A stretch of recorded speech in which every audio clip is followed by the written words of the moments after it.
Good afternoon. Ladies and gentlemen, good afternoon. This is a session on peace building. But like all peace building initiative, we struggle. And so this afternoon, I think you're all going to struggle. Struggle for peace. Not in the sense of violence, but struggle to stay awake for peace. So I hope that this session will prove to be interesting enough for all of us to keep us awake. And I hope that with this very distinguished panel, we will have a very fruitful discussion on this whole initiative and this whole idea of peace building. I have moderated many sessions on peace building, but this is the first time that the session that I moderate on peace building, we have a military man on board.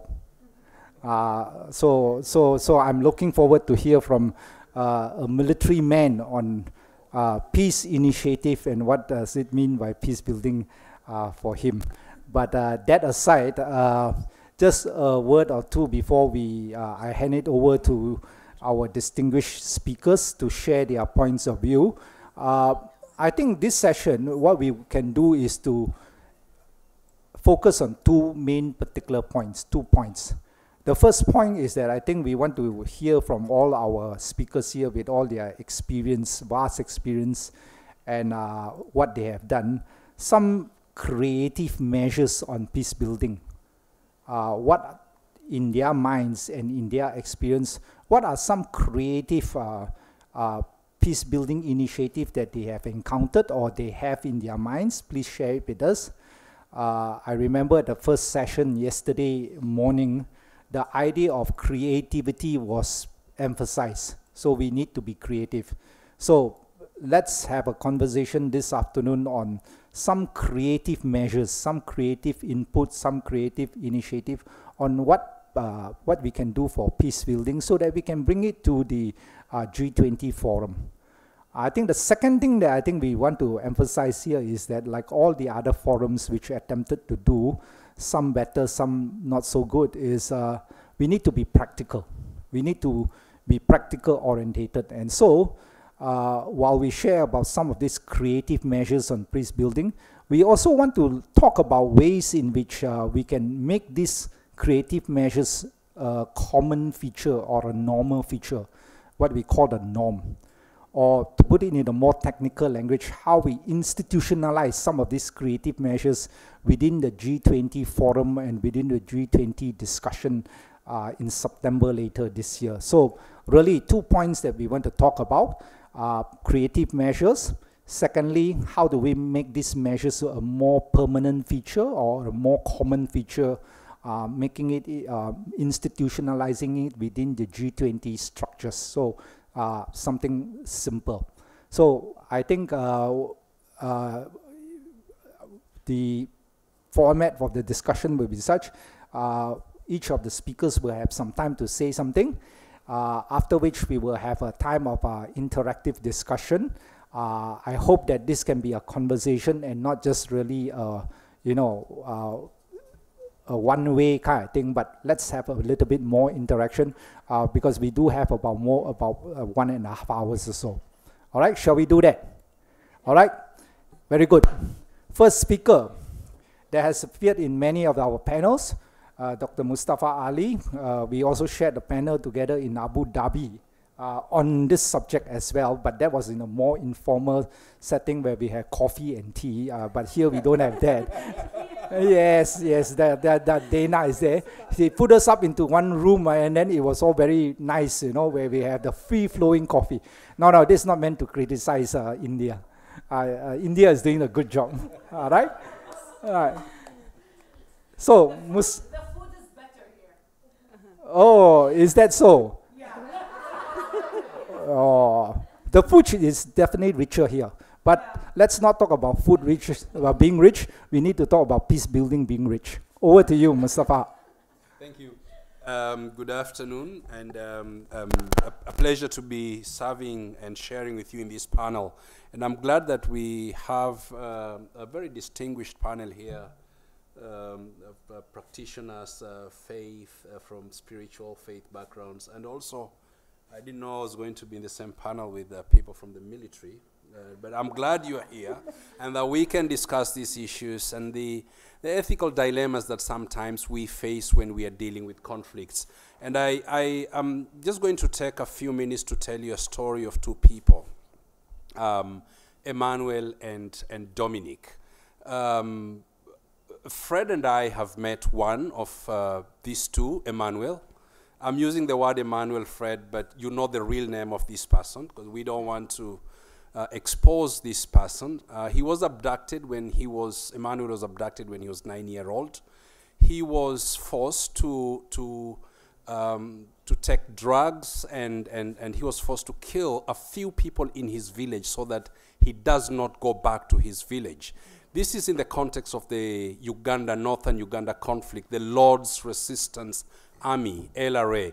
You've all heard of Joseph Kony, who is still being sought.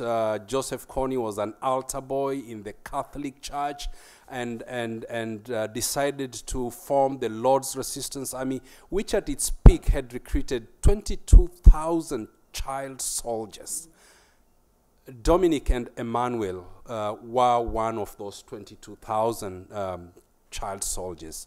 And so Emmanuel was forced to, under the influence of drugs, alcohol, right from age 9, forced to do the dirty work for the commanders within the Lord's Resistance Army. You know, according to his story that he tells us, he was forced to kill many people. Emmanuel he escaped. He was the lucky one. He managed to escape as a child from the bush, and he was received by faith leaders in northern Uganda. And he was rehabilitated back into society.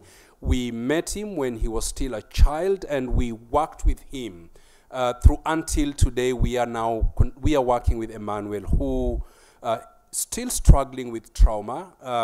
He got married, has 2 children now, and we put him through college, through university. He is now in the university, but also interning with Arigatou International-sponsored programs in Uganda, the Religions for Peace, Interreligious Council of Uganda.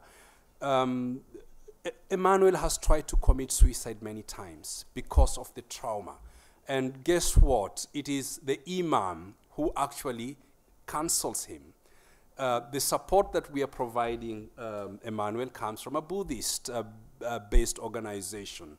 And a Jewish organization in New York, in Chicago, is helping to take care of his school fees and family. And he's hired, he is earning a salary now after our intervention. He is the lucky one.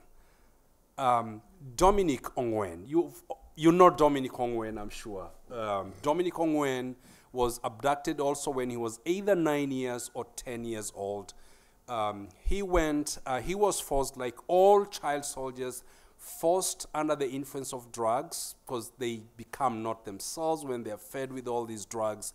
They're forced to kill people in their village so that they have no one to go back to when they're escaping.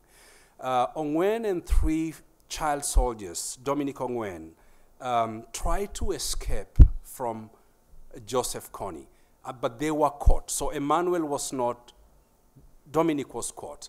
And Dominic was forced to, as a punishment, the 3 who tried to escape, the 2 were forced to skin the 3rd person alive as a punishment.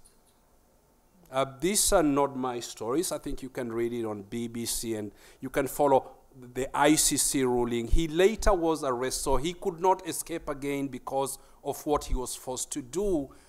He was 14 when he was now forced to do this kind of act. So he decided never to escape again and just to obey what the commanders were going to tell him. He committed horrendous human rights abuses onwards. He was arrested and was sentenced to 25 years in jail by the International Criminal Court at The Hague. Are we going to say both Emmanuel and Dominic, are they victims first, or are they perpetrators of human rights abuses, or are they both? I don't have an answer to this question. It is very difficult. But here is Emmanuel that we are now working with. He escaped successfully, from the ranks and file of the LRA and is having a family, struggling with life because of trauma, but nevertheless is moving forward. But Dominic Ongwen is in the ICC prison as we speak. Who is the failure? Who failed? Is it we, the adults, that failed to ensure that these children are not abducted and taken through this kind of life that they, both Dominic and Emmanuel, went through in the bush? These are questions that we need to be asking ourselves. And so when we are talking about peace building, we need to be talking about prevention, in my view, more than trying to respond to. Of course, we have to respond to situations that these young people, children especially, have been subjected to, but prevention is the best solution. Thank you, Moderator. Thank you. I think very powerful story to illustrate towards the issue that we are facing. In South, I think of, while thinking about a question that Mustafa posed to us, victims or perpetrator, prevention or counter extremism. Is there a dilemma? Is there a dialectics that it's one or the other? Or is it something that we can do together? In my part of the world, Southeast Asia, we have this phrase called, I started the work on extremism with this phrase, counter extremism. But as I went along, I saw that countering is not enough. What about PVE? We have CVE, counter violent extremism. Then we move along to PVE, preventing extremism. So that's a relevant question, and I hope that we can take that as one of the discussion. How do we prevent? How do we counter? Perhaps our next speaker, Donna Bollinger, will have something to say. She works actively, I'm told, in the context of Nigeria, Abuja, and places like that, where the Fulani is having its day right now. Perhaps you can share more with us. Over to you. Good afternoon. It's my pleasure to be here. The majority of my life is spent in voices. Oh, and I'm hearing, are you hearing my voice now? It's on. Let's see. A little closer to me. How about this? Much of the past decade I've spent at the United Nations as an advocate for faith-based organizations within the larger civil society realm. And much of that work is focused on gender justice. And those are the voices that very often are not heard in spaces where the power and the decisions are made. Voices. We hear about voices this morning. We talk about our voice in this space. We talk about what it is for our voice to go to the G20.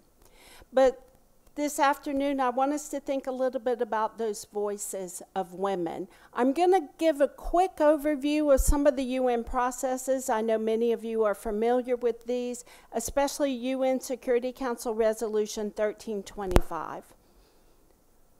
23 years ago, in the year 2000, this landmark resolution for the first time recognized the particular role of women in peace building. First, the disproportionate impact on girls and women, and then the role that women can have in conflict prevention, in their participation in peace building and peacemaking, the protection of their rights, and then their specific needs in the post-conflict situation. Now, what a lot of people don't know is that since that time, 9 more resolutions have been passed by the Security Council. Roughly, these are in 2 areas. One area has to do with effective participation, and then the other area has to do with conflict-related sexual violence. And that's the area that I want to talk a bit more about, and that's the area that's difficult, but because that's when the voices become especially disturbing. like the voices we just heard of the child soldiers who were forced into situations that they would never have chosen. Much of my work has to do with meeting people in local situation and bringing those voices to the UN, and one of those, in particular in the last 2 to 3 years, has been my work in Nigeria in the state of Kaduna with women and girls who've been taken from their homes, from their schools, from their places of worship, from the street, from the local transportation. They've been taken against their will, held in captivity, sometimes for days, but usually for weeks and very often for months. And it's those voices that I want to bring to you this afternoon, those voices that say, they came to my home at 2 in the morning and macheted my husband to death in front of me. I was kidnapped with my sister who was 7 months pregnant, and they decided they would dismember her and see if maybe they could cut the baby out while she was still alive. These voices of young girls, 14, 15 years old, who said they can't remove the insects and the roaches from their body because those who had taken them told them that those roaches were worth more than they were worth, and so they couldn't touch them. It's these voices, these stories of survivors that have to call us to more action. They have to call us to continue working together, and they have to call us to do all we can to advocate for the end of sexual violence and conflict. The one, what did she say? Well, she said, they took me from the street and then they beat me. They stripped me of my clothes. Then they took a water hose and filled the concrete floor with water, forced me to lie down, and then dropped the live electrical wires in the water over and over and over again. She said, then when I didn't know if I could move, if I was still alive, the one in charge said, now, all of you, rape her like she's the enemy. And all 5 of the men present did that. There are UN Security Council resolutions against sexual violence and conflict. There's special representatives in the UN. The mechanisms are there, but we have to work towards ensuring that these are implemented. And so if there's one thing that we could do within all of the UN advocacy, or with the G20, with the Security Council, is to advocate that these resolutions are actually implemented and in place. The other call is for us as civil society, but even more with us here in this room at this meeting as faith-based organizations. It's a call to us. These voices should call us to come together in our work. We're doing work individually. These stories are the same that many of you could share from your work around the world in different contexts. And we can name conflicts around the world. They might be something that's recognized as a war. It might be a full-blown conflict. It might be an emerging one like it's now happening in Sudan. Or it could be something within the country that's not even recognized outside of the country, but places of conflict where women are suffering and women are taking the brunt of what is happening. So when we join together as a common voice, our voice is much stronger and louder. So that's my call to us, that we would work together with UPRs in joint advocacy, not just at this global level, but at regional and national and local levels, because like we did in Nigeria with the Interfaith Center in Kaduna, where we will come together to offer some trauma healing, because whether it's with the children, it's with the women, this is what's central to move forward in a way where peace can exist. So that's our challenge, one of them. Yeah, thank you. Another very sobering story. Not nice to hear, but certainly the realities that is facing us. But the question here is this, and I hope that we can also have a discussion, talk a little bit more about this, is this. We heard from Catherine Marshall yesterday that the G20 was actually a mechanism that was designed to be a bit more informal against the UN, the very complex UN mechanisms that is available. But whether the G20 has really lived up to that expectation is another big question. But certainly the G20 is another alternative where such issues should have been brought up, where some of the world's most powerful nations actually can come together to do something. And the stories that we hear from Mustafa and Donna definitely illustrate towards that urgent need. So one possibility that I hope that we can talk about is that Donna just suggested, in order to move the G20 towards this end, is to have what you call coming together. She used the word coming together. Perhaps coalitions at the regional level, where all of us who have been doing the work, say, come together, say in Africa, in Asia, in Latin America, in the Middle Eastern MENA region, and form these coalitions so that we can all work together, sharing our resources together, rather than one organization or two organizations doing those works. Now, it's something worthwhile to think about, but let's talk about that during our discussion time, our question and answer time. But let's keep that question in mind as we try to make formulate recommendations for the IF20 here. But let's hear from our next speaker, Audrey Kitagawa. Are you still in the board of advisors, right, for the IF20? Yes, over to you.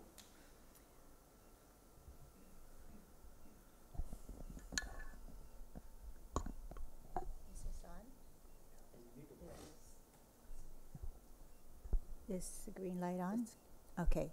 Can you hear me? Yes. Okay.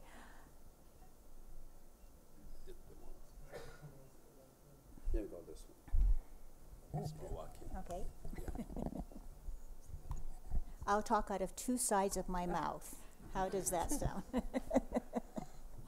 Okay, well, anyway, thank you so much for this real privilege and opportunity to be here this afternoon. And as I heard Mustafa sharing the story of Emmanuel and Dominique, it threw me back to my time when I was the advisor for the Undersecretary General for the Office of Children and Armed Conflict, where I was the advisor to Olara Otunu, who was then the special representative.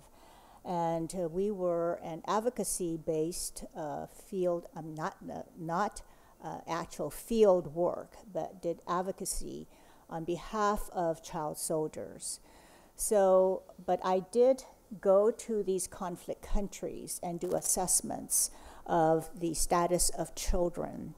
And also, part of it was to view the status of women. And I have to say, when we come to conferences like this, which are necessary because it is the field of opportunity for us to have these kinds of conversations, but also it is a reminder that we are very privileged to be able to be in a setting of peace, to be at the Lotus Temple, which is a beacon of light and peace, and to also help us to remember the importance of the role that faith communities play in being able to be the powerful voices, and as Donna was talking about, the voices of not only advocacy, but of inspiration. And God knows we need inspiration more and more because we are faced with incredible challenges. As Catherine had indicated, we are in the state of polycrisis. This is the first time in the long march of our history that we now have 8 billion people in the world. And we hear about the child soldiers being victims or are they perpetrators? And it depends on your perspective. They are both victims and they have been perpetrators of heinous crimes. As part of the advocacy work for child soldiers is to examine the ways in which we could have their reintegration into society and back into their families and communities, because basically they are rejected. And so they have many, many hurdles to overcome besides the tremendous trauma. But we are currently in a state of asymmetric warfare. It is no longer state-on-state warfare, but we have non-state actors as well. We have interested groups, and especially in these war-torn countries, you have interested groups that have vast control over resources. So as we see the plight of states becoming involved in more and more violence, we as the citizens of countries get to also see how that violence translates into our everyday lives. And the beautiful constitution of UNESCO indicated that since wars are created in the minds of men, it is in the minds of men that the defenses of peace must be constructed. So let's see, what have we done over the years, especially since the advent of the creation of the United Nations? How has been the movement of the minds of men in our contemporary times that has seen the spawning of greater violence, notwithstanding the call for peace, notwithstanding the creation of the leading guiding institution that was created to prevent future wars? And what we're seeing is that, the global landscape has continued to grow in violence. So, for example, in the 78 years since the bombs were dropped on Hiroshima and Nagasaki, we now have not just one, but 9 nuclear weapon states. And pretty soon we have the possibility of Iran becoming the 10th nuclear state, and Saudi Arabia announcing that if Iran becomes a nuclear-powered state, weapon state, that they too will start to develop nuclear weapons. So in the 78 years, we see that we have continued to have proliferation of nuclear weapons. And the movement we have to see of how the minds have moved in a direction of greater violence that has translated within our communities into a proliferation of guns. And I'm from the United States, and every day now you're hearing breaking news of another mass shooting. So often these communities have more lethal weapons and greater numbers of the cachet of weapons, and they outgun the police. So we actually are faced with tremendous violence in our own countries, and it's not just a faraway landscape anymore. So, we now have 193 member states in the UN. And so we have to examine whether or not the UN has been really successful in preventing the advent of wars. And currently there are more than 27 wars that are going on, probably more than that. It's an underestimated number that are going on around the world. So the Ukrainian war and so many wars, the Sudan war that just broke out recently. And so we see this growing violence that is taking place. And how are we to deal with the aspect of peace? And I'm going to suggest to you that we need greater analysis into the causation. The causation of what is spawning all of this violence. And I'm going to suggest to you that we study the aspect that was raised by Michael Clare in his seminal book, Resource Wars, where he posits that the fight for access to natural resources, in light of the diminishing resources and the fact that states have now identified as central to their national security interest access to these resources. So you have the fight for resources and access by the member states or the different states to be able to preserve their own self-interest. And to be able, of course, to keep their citizenry fed, etc. So then the other thing that I would like for us to really think about in terms of causation, because what we have heard a lot about are how do we deal with the symptoms that have been made manifest now in the global landscape. And we have heard quite extensively all of the manifestations of the symptoms, and so much resources and thought processes and initiatives have been spawned to be able to address the manifestation of these symptoms, of which we have identified in the 17 Sustainable Development Goals.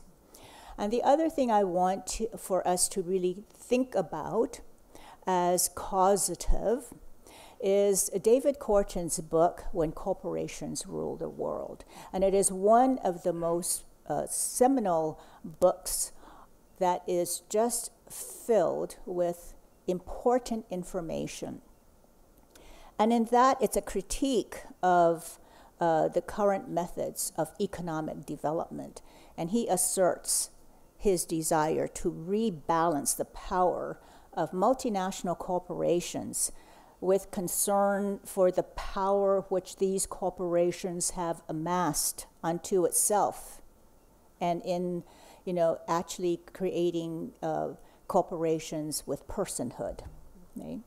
So they have ascended and created such huge disparities in wealth and power, and for us to consider, this is one of the things that Korten addresses, is the extrication of the role of the close ties of these corporate interests with the government and the consolidation of their power of the corporations.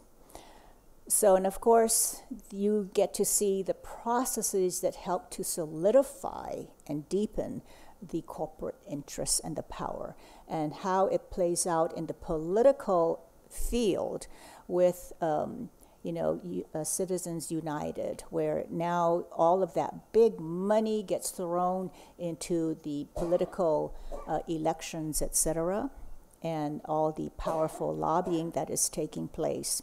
So what I'm recommending is that we have this very deep analysis of our own government policies that have developed into war economies. And if we take a look at how many wars, just for example, the United States has been in, and the proliferation of the numbers of wars that we have been engaged in, and the technologies that have been created to feed the war machinery, the universities that do these tremendous studies and are funded by governments to create these technologies of death.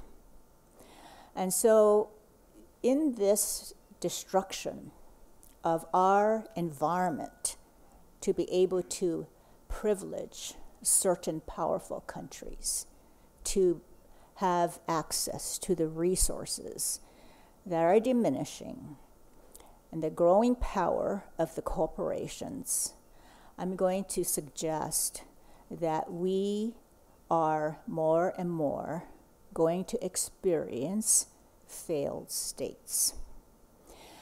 And we have heard how communities of faith have stepped into the role to undertake those aspects which governments can no longer undertake. And yes, faith communities have been first responders in crisis. When Hurricane Katrina came, the Salvation Army was the first responder on the ground to serve hot meals. And so more and more, and during the COVID situation, even in Manhattan, you had the faith community setting up like supplemental hospitals to be able to address the COVID situation.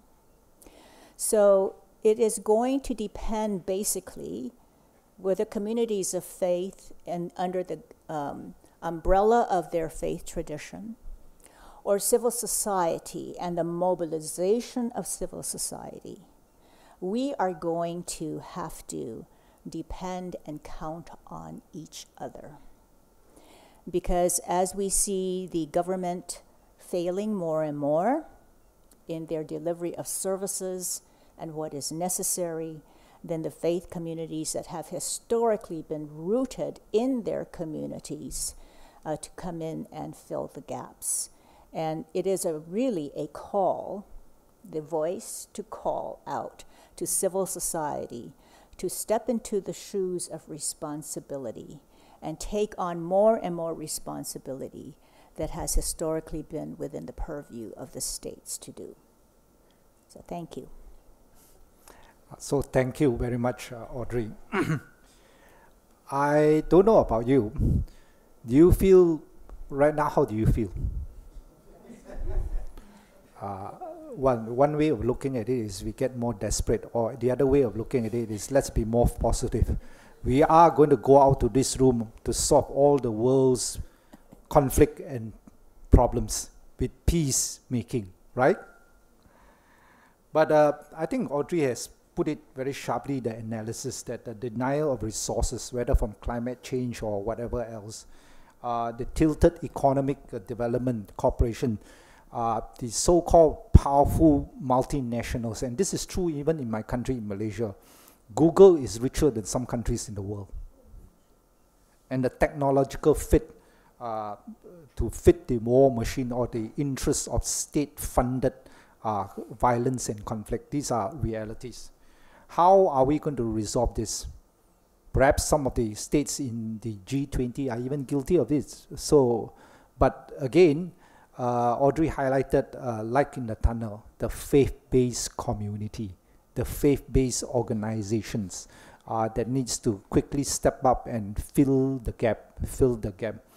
Again, it brings to the question, cooperation in terms of coalition, regional coalition, is that something that we should recommend to the G20? Let's keep that in mind.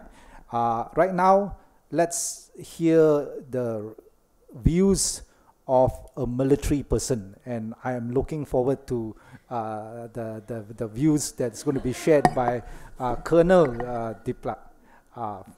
So perhaps you would like to introduce yourself and tell us a little bit more about your work. I know that you have done extensive interfaith work. You support interfaith initiative towards peacebuilding and countering extremism. Over to you, Colonel. Good afternoon, everybody, and it's an honor for me to share stage with this and also to be here in, I don't know, the first day of the function. You all went for a dinner and you had a ceremony in the Lotus Temple. And in an era where we are all living amongst religious narcissists, where everyone is saying that my religion is the best, and everyone is talking about the superiority, that's the basis of extremism that we are seeing in our society today, the violent extremism. We saw a very beautiful ceremony which took place in the temple, where everyone read out a verse from every holy book, whether the Bhagavad Gita, the Quran, the Bible, the Guru Granth Sahib, and everything. So what does the world read right now? I think it needs this spirit into our daily lives, and getting that understanding that, that we all one. It really doesn't matter. So I'll also take this opportunity to introduce myself. When I got shot, I was shot very badly. I had 4 bullets in my chest and arms. My leg was blown off in an encounter in Manipur. And of course, I was saved. I went to the hospital. I'll tell you that story. I wrote a letter to the commandant of the hospital. I want to know whose blood was given to me. So he wrote back to me, just suffice to know that you were given a human's blood. It doesn't really matter, So, and I think that is what true religion is. Religion is supposed to unite us, all of us. Religion was made for us to be, resolve differences and make us work as one. And just imagine if you go back to about 5,000, 10,000 years, when we didn't have these lights and guns and weapons, we were all in the caves we saw a fellow human, we felt happy about them. You know, we felt united when we were hunting, we went out. And religion came. And even when the gods, our prophets or our gods came down to earth, they told us good things about religion. You know, when you see Jesus Christ followers or when you see Prophet Muhammad's followers in the early days, they were all, it was a very egalitarian religion. The Mahabharata in Hinduism is about the futility of war amongst humans. You know, at the end of the conflict, they don't have their own children. The children have been killed in Mahabharata, in the ancient Hindu epic. They're all dead. And there's people roaming around. The kingdom at what cost was the question. So they brought the... Similarly, when you see about Jesus Christ, only 300 years later, Mr. Constantinople created with his mother, you know, made a very violent... And today, I was in Iraq and Syria and Yemen as a military advisor with the Red Cross. And I went to Palmyra and I was reading about it. And I found it so interesting to see that it was not ISIS who first destroyed the Palmyra. It was the Christian zealots who came in and destroyed them. They went with a vengeance with which they destroyed that religion. So it's the humans who interpret that religion which is really dangerous. It's us who interpret it in a very dangerous manner that make the world more difficult. It's not our religion, it's not our faith, it's not our thing. You know? And I realize, like in my own country, like today, I'm from Manipur. The encounter which took place, you must have been reading in the paper that in Manipur there's a lot of violence, and they're saying it's between the Hindus and the Christians and over things. It's so easy because violence is riveting, you know, it's inspiring, it's very, very easy. If I tell people, come on, you know, this thing is in threat, and 100 people will come. But I say, can you come and help us clean up the roads of this thing? You won't even get 10 people. But if you rally them for a religious cause, you'll get thousands of people. That's what we saw when ISIS metamorphosed into a territory, which is a non-state actor holding territories. That's where I was in Iraq. They controlled commerce, they controlled trade, they controlled people's lives, they issued things, you know. Mosul, I was there in Mosul, and I realized how dangerous that can be, you know. And a city like Mosul, which was like before the Suez Canal came into being, Mosul was the center of the world's trade, you know. It was a beautiful city, which was destroyed and taken over by them. It was complete, and there were Christians living for thousands of years, Christians, Muslims, Jews, everyone living peacefully. Today, it's a city in ruins, absolutely destroyed by everyone. So it doesn't take much time. It just in our own lifetimes we've seen a destruction. You know, we've gone back. And I've seen now in Manipur and Nagaland, where I worked so hard. I must tell you that story. When I was shot, you know, I didn't join the army like many of you would think that soldiers are all, you know, going around killing people. You know, it's not so. We joined the army because we love what our country stands for, what our people stand for, and we bear arms to protect the ones that we love and defend, you know. And I think that is the key that makes any good soldier, you know, not an extremist. I'm not a, you know, we take up arms to protect the people that we love and to defend the values and our civilization that we represent. So when I had this encounter where I saw 2 young children were wounded in that move, I never thought that I would survive, and I wanted the children to be given a better chance because I was there to protect those children. I didn't want to be the reason why they didn't survive. A helicopter would take me out and I would go into, you know, into a greater carrier or whatever, but it didn't matter to me at that moment because I knew my religion, my upbringing, my values brought me up to say that we need to respect and allow everyone else to have the same opportunities, you know. We cannot be selfish, we cannot be, you know, and that is the essence of the Baha'i faith also, where we choose to reconcile, to choose to forgive, to see the best in everything, and that's something that we are privileged that they are hosting us today. And so I got those children evacuated. Probably the villagers prayed for me, and I survived, you know. And today I've gone back, and I'm so proud that 30 years down the line, the children who saved in that encounter, today is a manager in a bank. He's a very high deputy manager of a branch. He's doing very well.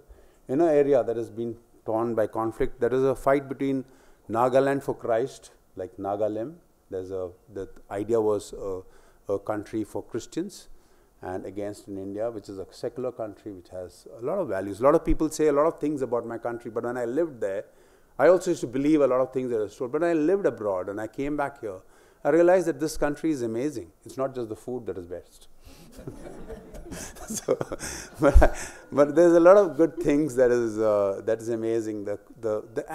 And you know, this country symbolizes coexistence in a great way, in many ways, because if you see, if I go back to my own country's history, there were fights between the different sects of Hinduism, the Shaivites versus Vaishnavites, the followers of Vishnu. And then later on, Buddha came on this planet and he brought Buddhism.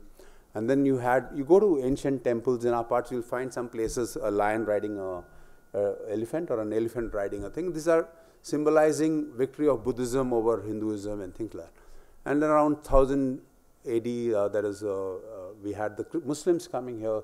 So you had the Muslims and the Hindus and Buddhists unite. Then they fought. Then you had the British come here in 1500s, 1498. Small events have a great significant event. I don't know whether you all know when Constantinople, which was the Byzantine Empire, fell to the Ottomans, the Sultan Mehmed. He blocked all trade that is coming into India and China. He said that no Christian lands can go over to this part of the world. So what did the Christians, the Spanish and the Portuguese do? They said, let's find a new route. And they found the sea route to India. And that's how the world's history changed in 1498. We became like, it's a different world. But the fact is, small events do trigger off. And then that is again a war between the Muslims and the Christians that actually triggered off this great age of exploration. It came here. And then when the British came and ruled us in 1857, the Hindus, Muslims, and everyone got together and fought the British. So, and what is we have a layer after layer of civilization. It's a multicultural, it's a society like even Islam when it came here, when it came in the form, it became completely synchronized, like syncretized in the sense you had music and you had Sufism and you had you had things which is amazing, like if you see, and that's the way the world has to progress. If it has to, out of the 8 billion, 1/5 of them live in our country, and I'm so happy, despite all that New York Times and Washington Post has to tell you, there are people not being killed on the streets here. People are, walking and thriving. Today, Muslim companies owned by Muslims have higher GDP than Pakistan today. There's a guy called Azim Premji, he's the richest man. His company is more valuable than the state of Pakistan. So that is something that the world must learn, and we must progress from here to understand what this country has to offer and what faiths like the Baha'i faith, which allows us to see the good in all religion and allow the triumph. That is the most important. That's where the religion says, that's whatever we had, please not in the name of my religion. I think we need to do that, and I think that's a great step ahead. Thank you very much. Thank you, Colonel. If I were to sum up what, Colonel, your whole testimony is all about, you are certainly a man of big heart. And perhaps this is a lesson that states and countries need, government needs, big heart for forgiveness and heart for acceptance of all. So it's a very inspiring story to hear that you have managed to save children, and 30 years later they are all well to do in society, fitted in society. And inspiring stories, and not just the negative stories. Last speaker, Dr. Milind, Patre, very active in interfaith work with the World Peace University. Please share with us your perspective. Okay. So thank you so much. I think listening to the concerns and the painful stories of some of them, I took it as a problem statement, and maybe the proposed solutions, probably they can come. Of course, there were solutions also referred to by them, but I'm referring to a solution probably which is needed. If we consider India as the country of Mahatma Gandhi, then Mahatma Gandhi said that if you want real peace in the world, then you shall have to begin with children. And so probably I'll share with you what outstanding work my institution has been doing with peace building with children. But first I would like to tell you the theme of this G20. We know only two worlds, Vasudhaiva Kutumbakam. But who has given this world?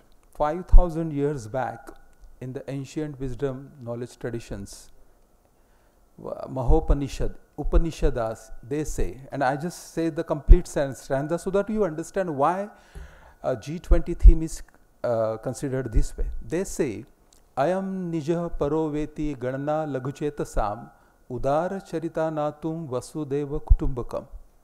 So the meaning is, this is mine, that is yours, is a petty way of looking at the things.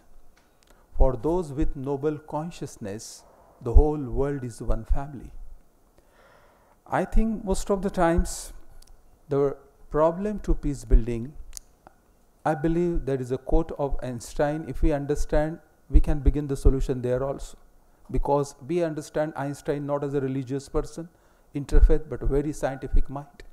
Einstein said, the significant problem we face today cannot be solved at the same level of thinking we were at when we created them. We need to understand when we have created this problem of conflict. Have we created this in the last 50, 100 years?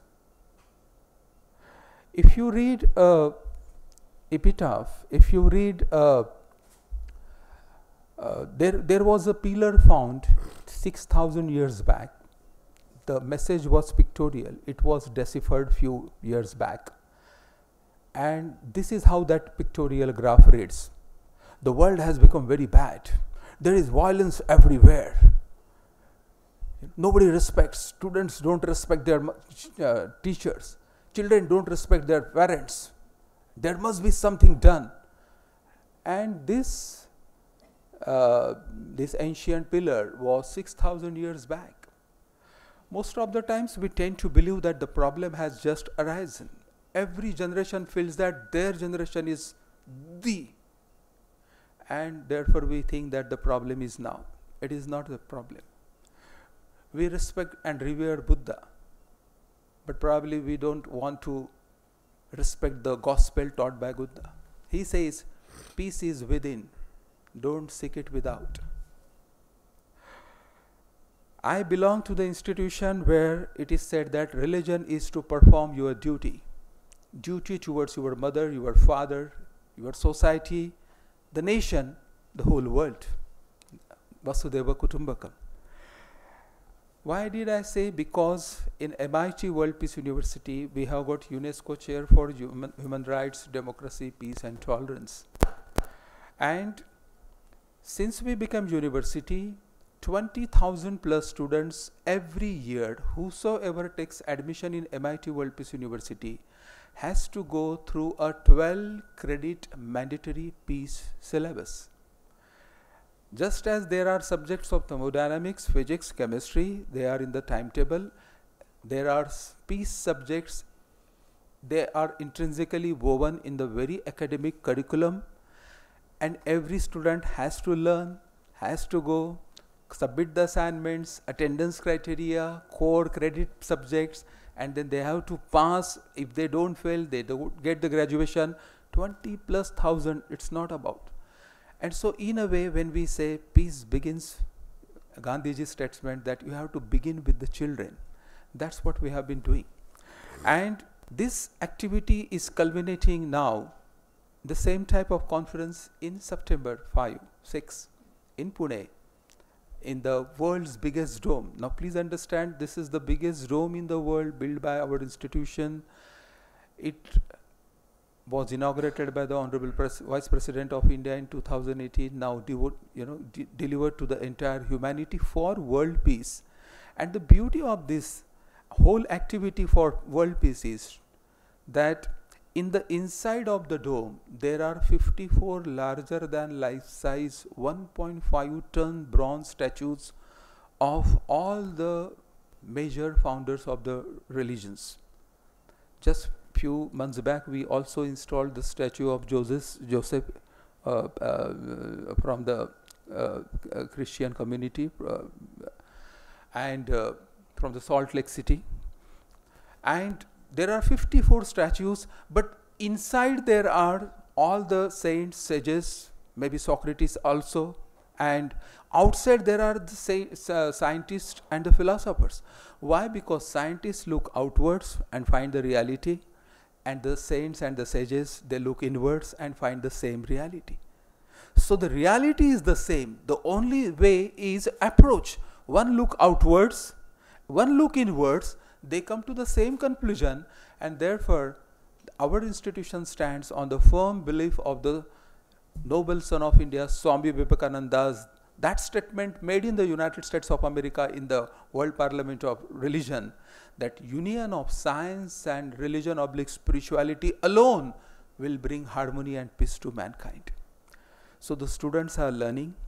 We are also focusing on the ways of conflict resolution, but we are also focusing more on the ways of inner peace. Because once we have a state of mind in which there is an ability to understand, to listen, to perceive, to forgive, have compassion, once we have developed these qualities of the soul, then probably the qualities of the mind like response, cooperation, creation, they automatically appear. We have been seeing these results. I'll conclude by saying that what we are right now doing is that we are seeding the consciousness of our students, these fertile minds, with the seeds of becoming a global responsible citizen with the values of love, compassion, harmony, world peace. And we know that when these students will go out and become managers and leaders and parents and the corporate one, these seeds, they will be dormant. Right now I can't claim that they have become those, but those seeds are there, and once they acquire those roles in the society, those seeds will have the proper time to blossom, and the blossoming will be in the form of responsible citizens in the world. Yes. Thank you. Yes, thank you, thank you.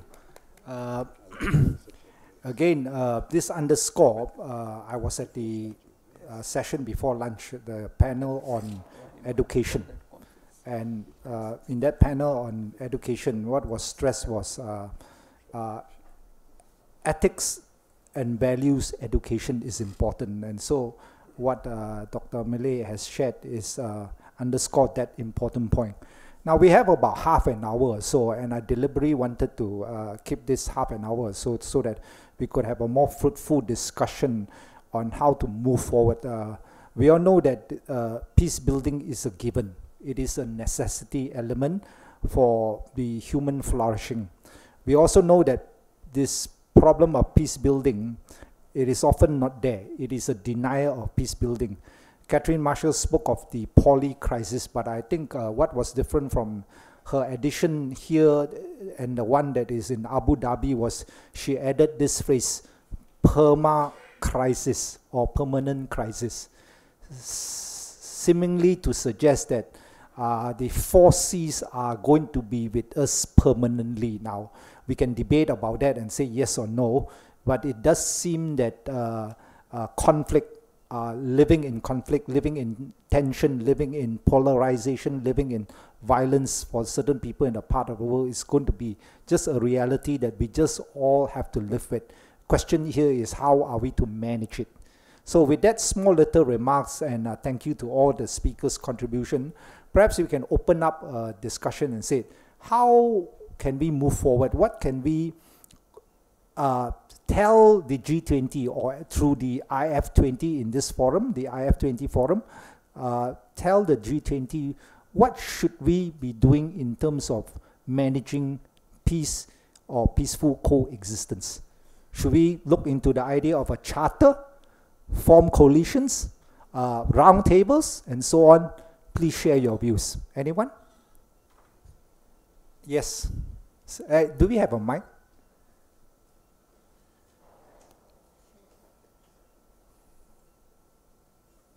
Thank you. So, someone cut me off? Yes, Is it on? It is on. So, I just want to raise an awareness about the situation in Myanmar as we speak, because we haven't touched base on that yet. Though India is a receiving end at the place called Mizoram, is that right? So more than 1,000 have fled to Mizoram, and then more numbers have fled to the border of Thailand.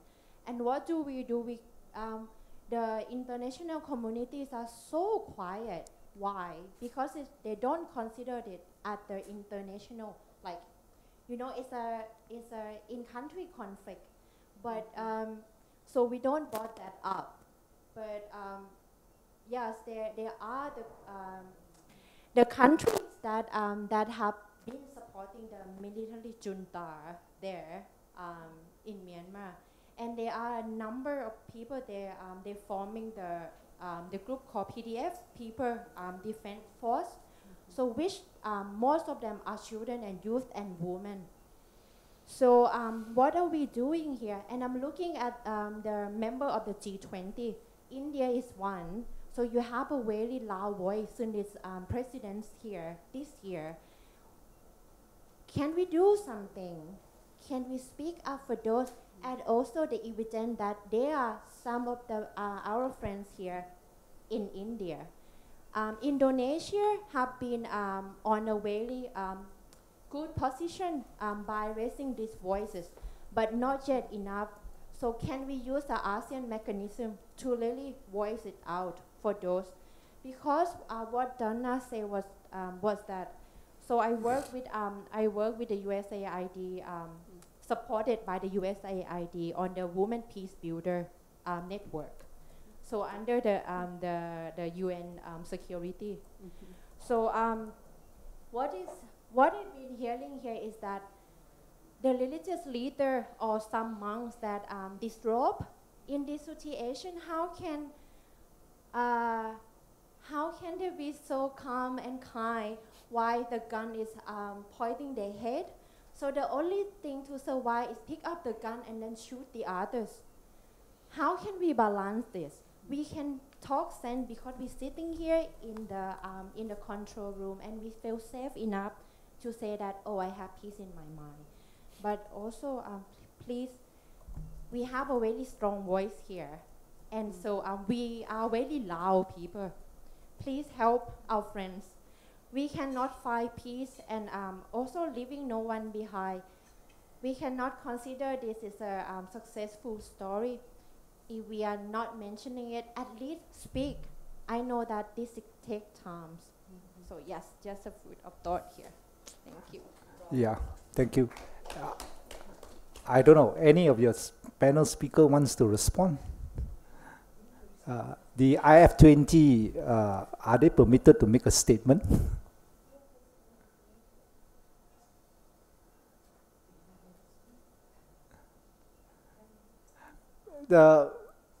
Just before that, I think sister,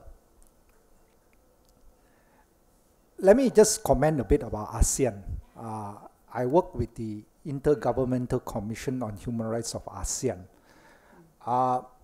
ASEAN's policy is that unless all the member states agree, they will not make a stand.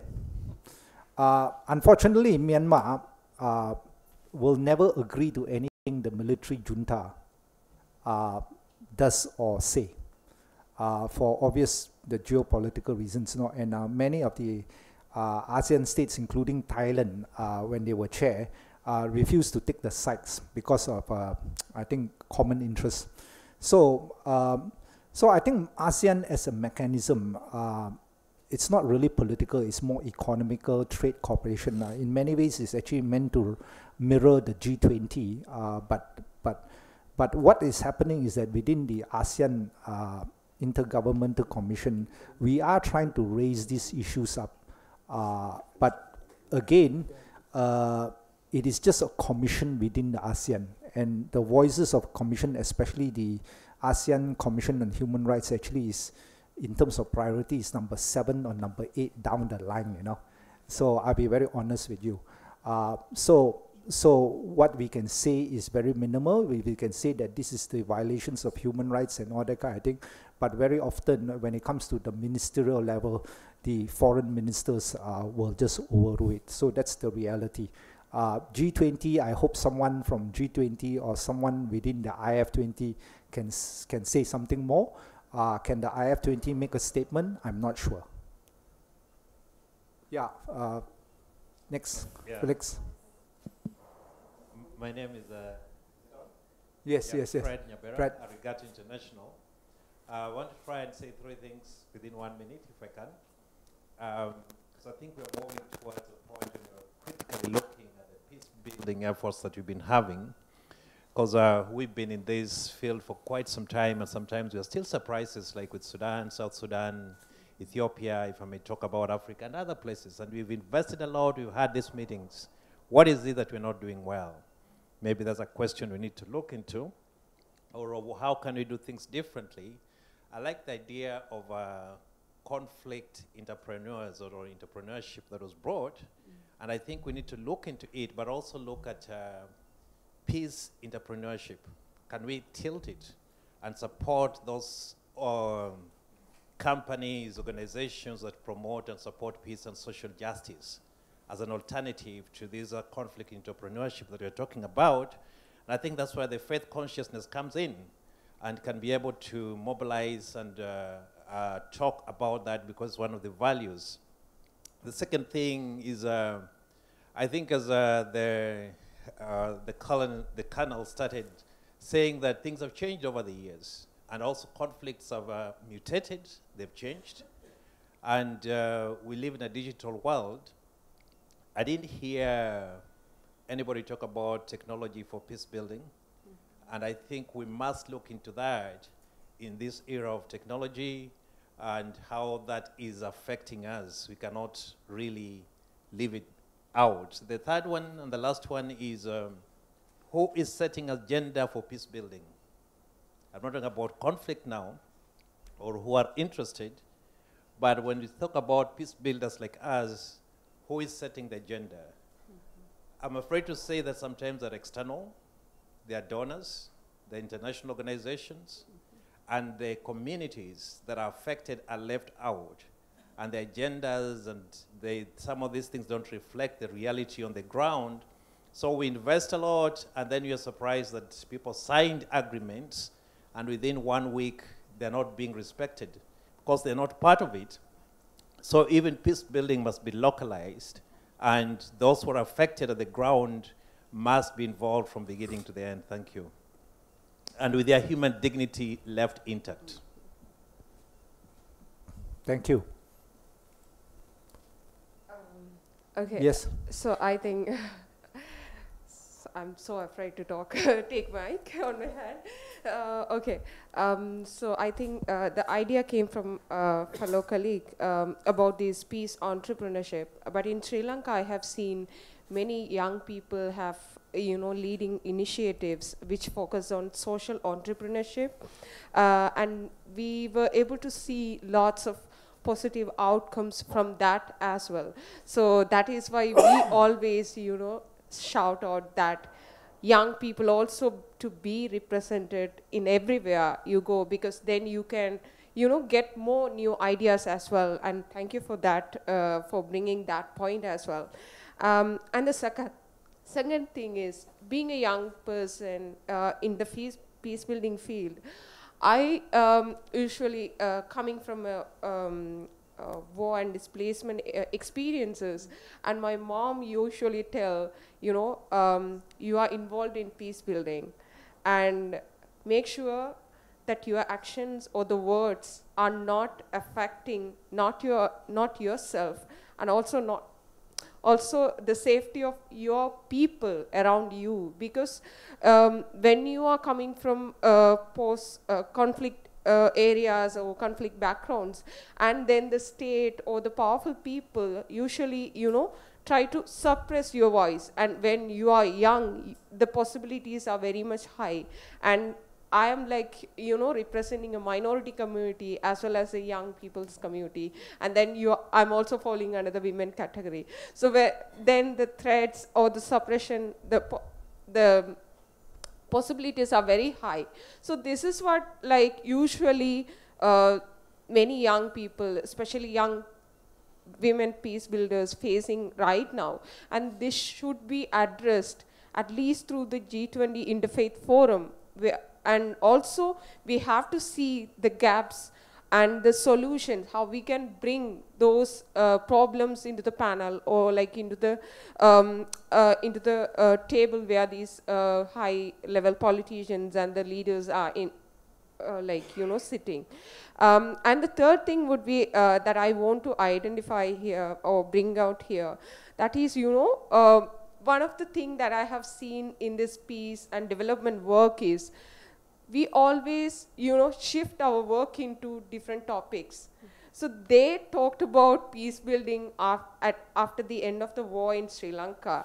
And then they have gone through the social conflicts and then some kind of a religious extremism. Then they changed the topic into preventing violent extremism. And then the new government came into rule, and they don't like this term called transition and justice, preventing violent extremism. So they changed the topic into social cohesion. And then they have seen the corona and COVID, like the pandemic impacts, and then they change into psychosocial efforts and all. But the communities affected by the war are still there, and our needs are still not being addressed in anywhere else. And the government is withdrawing from this resolutions, and nobody talks about it because currently their focus is economic and political stability of the country. So we have to think about it. We as a peace builders or the peace building organization or the peace building stakeholders, we shouldn't go with the trends. We should address the root causes, not the trending topics, or we don't need to attract the donors as well. So being, representing your countries and your community, you should be vocal and talk to donors. We can demand, but we don't do it. We always want to adjust and do whatever the donors are requesting, or the communities, or the, not the communities, but whatever our governments are requesting. So I think this should be bring into an attention of each and every peace builders, because there are communities, there are lots of young people, there are lots of women benefiting from our work. So one of our small action can impact their life in a very large scale. Yes. So thank you so much. Yes, thank you. Before we carry on, I just want to just put this before the panel. Would anyone want to say anything to what Fred and sister from Sri Lanka has raised, specifically on the issue of the community people must be the beneficiary and the person setting the agenda? Anyone want to say anything in the panel? Yes, Donna, please. At least this is related. I think it was Diana who said this morning, everything is interconnected and related. We can't look at any one SDG separately, and we can't look certainly at any aspect of conflict and separate it from the economy, from any of the issues we look at, from climate to what's happening in local communities. And what I heard my friend Mustafa saying, and when I think about the young women I work with and many of these issues that you all are bringing up, there has to be, yes, definitely community participation and involvement, but we also have to look at the healing of this trauma. What happens with these children? How can we really work with children so they don't become the perpetrators? What happens with the women who suffered this and have survived their sexual attacks and violence? And we can't move to really having peace until some of this is addressed as well. So I think that's a challenge before us, and I think it's where the faith community is crucial in being able to do this, but also the leaders and the government at every level, including the global level, have to look at this. Someone expressed it much better than me at a global meeting this past August. They said, okay, if we're talking about healing our community and healing from conflict and violence, he said, it's like I was asleep in the morning and you came and stole my bicycle.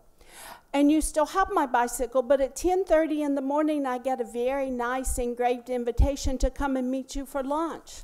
But you still have my bicycle. So I'm not interested in lunch. And I think we have to address those issues. And so I will leave you with the words of my friends in Nigeria. A problem shared is a problem half solved. I don't have a solution, but thank you for raising that because it's crucial for us. Okay, thank you. Professor Rohani from Indonesia. my fellow neighbor, so I'm very, as moderator, I may be biased a bit, but please share. I want to hear from Indonesia. Okay, thank you very much, Eugene. And also, respected panelists. Listening and learning what's happening now, we actually need to revisit our understandings of religions and democracy. It has been mentioned by one of the panelists that religion has to bring peace. But in fact, in our history, there's a conflict, 100 years, that a conflict is inflicted by religion. Only after we accept democracy as the mechanism to negotiate and to mediate the differences between religion. So I used to be asked by my students in the class if I have to choose between religions and democracy. So my answer is that we need both. Religions will give us peaceful in lives and also heavens hereafter. But democracy, we need democracy here because democracy can prevent hell to happen in earth. And sometimes it is inflicted by our religious understanding. The exclusive fundamentalist religion is actually part of the problem of this. My question is, how effective now that we have to revisit democracy as the mechanism and peace building? Thank you very much. Okay. Anyone want to pick up that question? So let me just repeat, if we understand you correctly, to revisit the idea of democracy in relation to religious understanding. Is that your question? In understanding and also solving the conflict which usually this is inflicted by religious-based conflict. Yeah, religious-based conflict. Okay. Anyone? Okay, yeah, Colonel. Because I come from a very, very multi-religious, multicultural country, I want to tell you, it will be a very boring place if everyone professed the same clothes, ate the same food, prayed to the same gods. I think we should have a multi-religious thing. It's so important, And I think the strength of a democracy is that to ensure that every single person is heard in that. Smallest communities are protected. I think that is where the true democracy and diversity comes, and then that's what makes us celebrate our uniqueness. If we all were the same looking, then it'll be, you might as well join the army. That they give you a haircut and they give you a number, and then you're known by a number. So I think it's very important to have a democracy where truly you are, and like I feel very proud of my country. I'll tell you the way that we implemented. We were an illiterate country in 1947 when the British left us. They left us looted, poor. But today we are very proud that 75 years down the line, we are amongst the top. We are better than the British economy today. We bought out the biggest companies, Tetley, Land Rover. The Queen goes in a Land Rover owned by an Indian company. So Jaguar is bought by an Indian. But anyway, that apart. So that apart. But the thing is, it progressed a lot. It progressed so fast in the sense by making sure that every person had a voice. What did they do when they needed to elect? We didn't know how to read and write. My grandfather's generation probably didn't have that kind of education. So they said there's a symbol, and this symbol represents these values. This symbol represents these things. This symbol. And that's why even till today, when you go to vote, you still have a symbol. Like you have the current party having a lotus. You have the Congress party having a hand, somebody has a bicycle. So the illiterate people are told that vote for the bicycle, and then they make sure. And this goes to the extent like you have helicopters deployed to go and take two people's vote. in Leh, Ladakh, in the mountainous terrain. So, and it makes sure that, you know, when they object to it, their voices are heard. So their lands are not taken over, their territories are not, you know, usurped. Nagaland, Northeast, Manipur, and other places where we have to maintain their own identities. You know, they have their own governments, they have their own systems. So democracy is very important, and I think all of us should profess it to the next generation also, that the value that we have in upholding these things, it's very, very important.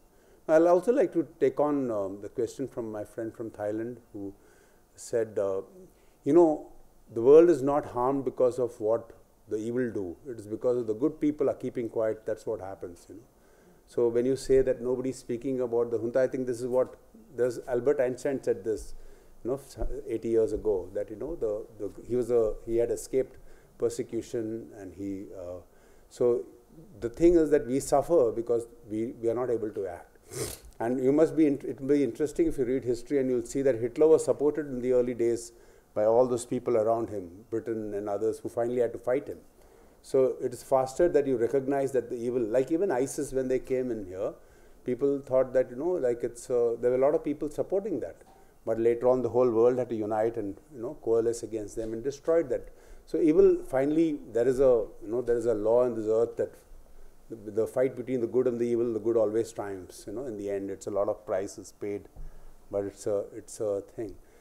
So, and about your thing about, you said about Sri Lanka, it's not just peacemaking or, you know, just getting peace or whatever. It's a continuous process. Everything feeds into each other. You know, you have to, your country, like one thing that you must recognize is if you wait for the governments to do for you, it's never going to be. It's the communities that are strengthened. It's the religious leaders who give guidance. It's the community leaders who give guidance to people, and, you know, and get a direction. I think that's more important if you can actually, because if you wait for governments come and go. You know, they come, they promise something, they go. It's all interlinked. Peacekeeping, peacemaking, peace building, you know, conflict resolution. These are people, like when you realize that after years of conflict, people have resolved. In our own country, I've seen examples, you know, continuous strife, and then they reach a equilibrium where they realize that both sides are harmed. So we need to find a, you know, and they find a thing, and I think it's very important for the communities and the religious leaders to come together, and community leaders, families get the same thing, and I think that is an important thing. Thank you. Yeah, thanks. Thank you for the questions, and I'll respond to the question on democracy and religion. And more important than even democracy, I think the issue of governance is something that is critical. I come from a continent where, you know, we say we have so many democratic countries, but this concept of democracy, the way we look at it, it's something that is introduced to us, first of all, in Africa, and I'm not too sure about there are many different kinds of democracies: fluid democracy, direct democracy, delegative democracy, and all that. The countries that are stable and well governed are not necessarily democratic in the sense of the liberal Western democracy.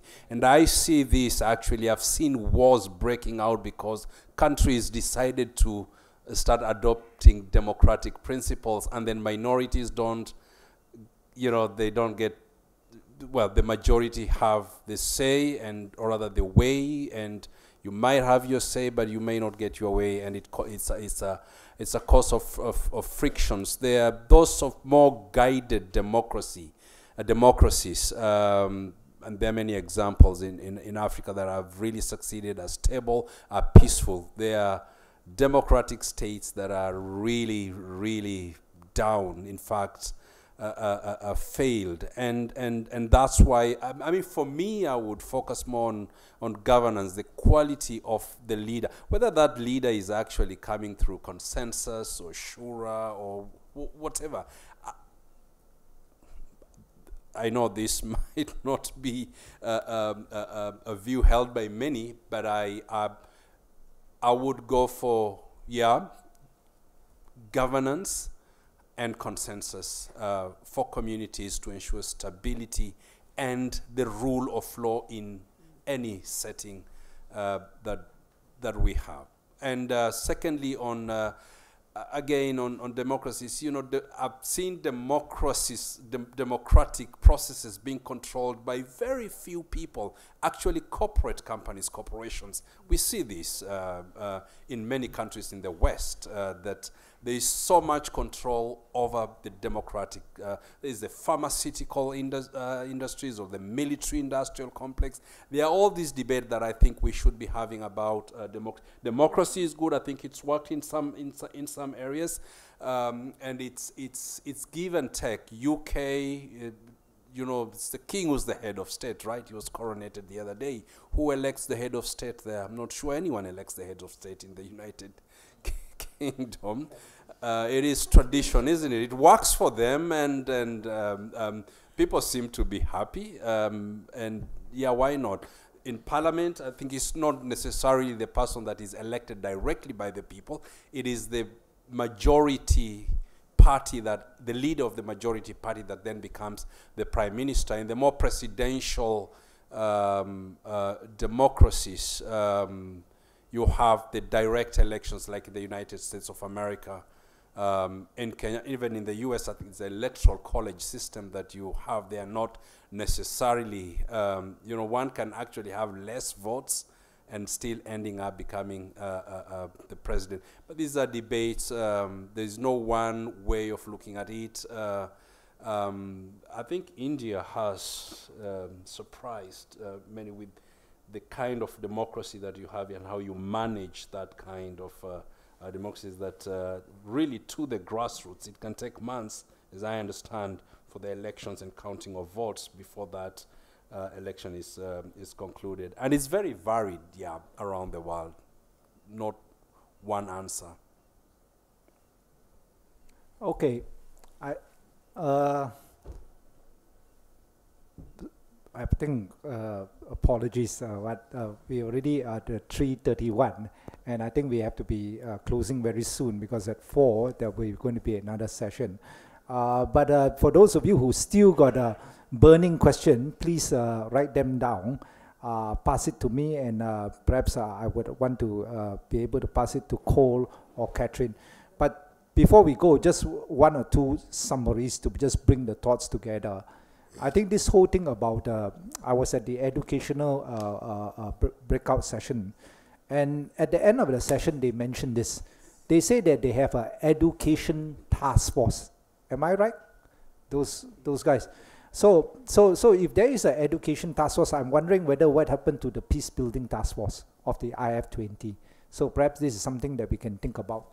And second link, I think the point about peace entrepreneurship is something worth considering about. One of the things that I have been working alongside my other hats is this. I work on religious freedom issues. And in my work on international religious freedom, especially through the work of people like Brian Grimm and many others, they have what you call religious freedom entrepreneurship. Perhaps we can also mirror that. Instead of just talking about religious freedom entrepreneurship, we can talk about peaceful coexistence, what you call entrepreneurship. And thirdly and lastly, the points made by Mustafa, I would also, being an Asian myself, right, Southeast Asian, I would wholeheartedly endorse what he says. There are many versions of democracy. The liberal democracy that we have been accustomed to coming from the Western tradition does not necessarily work very well in places like Malaysia, Indonesia, you know. In fact, the kind of democracy that we have in Malaysia, Indonesia, Southeast Asia is what I would call more hybrid democracy, but or contextual or localized, you know. There is always a combination of elements somewhere, but I think the point that we need to bear in mind in terms of democracy and religion is this: consensus building, solidarity, fraternity are important values within that system that we need to take into account. So with these few words of summary, I'd like to thank all of your participation for coming together in this forum and participating actively, especially after lunch on the second day of a conference. All right. But most of all, can you join me with a round of appreciation for our panelists?